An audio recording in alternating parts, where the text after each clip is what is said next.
आप सभी, मैं आशा करती हूँ सभी लोग स्वस्थ और प्रसन्न होंगे। आज हम हमारा पाठ बुरी संगति का फल को पढ़ेंगे और समझेंगे। तो आइए शुरू करते हैं इस पाठ को।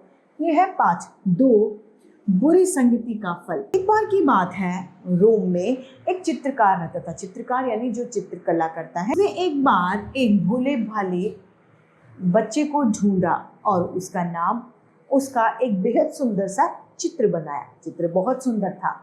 बालक के चेहरे से भोलापन टपक रहा था, यानी मासूमियत थी उस बच्चे के चेहरे पर। लोगों ने उस चित्र को यानी उस फोटो को बहुत पसंद किया। वह चित्र कई प्रदर्शनियों में रखा गया। चित्रकला के प्रशंसकों और समीक्षकों ने उस चित्र की खूब तारीफ यानी खूब सराहना करी, खूब वाहवाही करी। उस चित्र के लिए चित्रकार को बड़े बड़े पुरस्कार मिले और देश विदेश में वो विख्यात यानी प्रसिद्ध हो गया। कई वर्षों के बाद उस चित्रकार ने अपने उसी चित्र की टक्कर एक दूसरे चित्र बनाने का मन बनाया। इस बार वह दुष्ट व्यक्ति का चित्र बनाना चाहता था। किसका? जो खराब व्यक्ति हो, दुष्ट व्यक्ति हो उसका। जिसके बाद उसने एक ऐसे दुष्ट व्यक्ति की तलाश शुरू की जिसके चेहरे से ही दुष्टता का भाव प्रस्तुत होता हो, यानी वो चेहरे से ही खराब व्यक्ति नजर आता हो। ऐसे दुष्ट आदमी की तलाश में वह आदमी काफी बचका, यानी उसने बहुत लोगों की तलाश करी। कई लोगों से मिला, लेकिन जैसा चेहरा वो चाहता था उसे नहीं मिला। फिर उसके मन में ये ख्याल आया, ये विचार आया, ऐसे चेहरे वाले व्यक्ति तो केवल अपराधियों के बीच में ही मिल सकते हैं। तब वह जेलों में आकर अपराधियों से मिलने लगा। बहुत ढूंढने पर जेल में उसे एक ऐसा बंदी युवक मिला जिसके चेहरे से ही दुष्टता झलकती थी। उसको चेहरा देखकर पता चलता था कि ये बहुत व्यक्ति मक्कार है। चित्रकार उसे देखकर खुश हुआ और उसने उसी युवक का चित्र बनाने का निश्चय कर लिया। चित्रकार ने युवक से कहा, भाई तुम कुछ देर मेरे सामने बैठो, मैं तुम्हारा सुंदर चित्र बनाना चाहता हूँ। युवक ने चकित होकर कहा, भाई मेरा चित्र तो देवी देवताओं या बड़े आदमियों देवी देवताओं के या बड़े आदमियों के बनाए जाते हैं। मैं तो बुरा आदमी हूँ, अपराधी हूँ।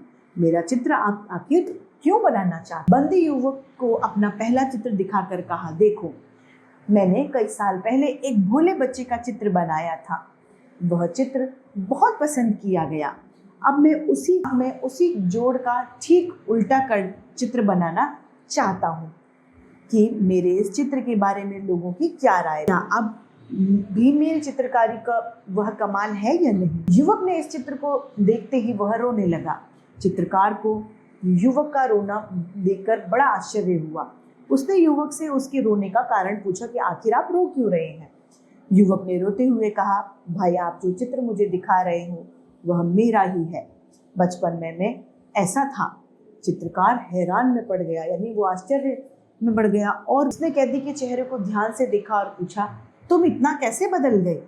युवक ने रोते हुए लंबी सांस ली और कहा, मैं कुसंगति यानी गलत लोगों की संगत में पड़ गया था। उसी के कारण आज मैं यहाँ कैद खाने में बंद पड़ा हूँ। इतना कहते ही वह युवक फूट फूट कर रोने लगा, यानी जोर जोर से रोने लगा। यह सुनकर चित्रकार बिना कुछ कहे वहां से बाहर चला गया।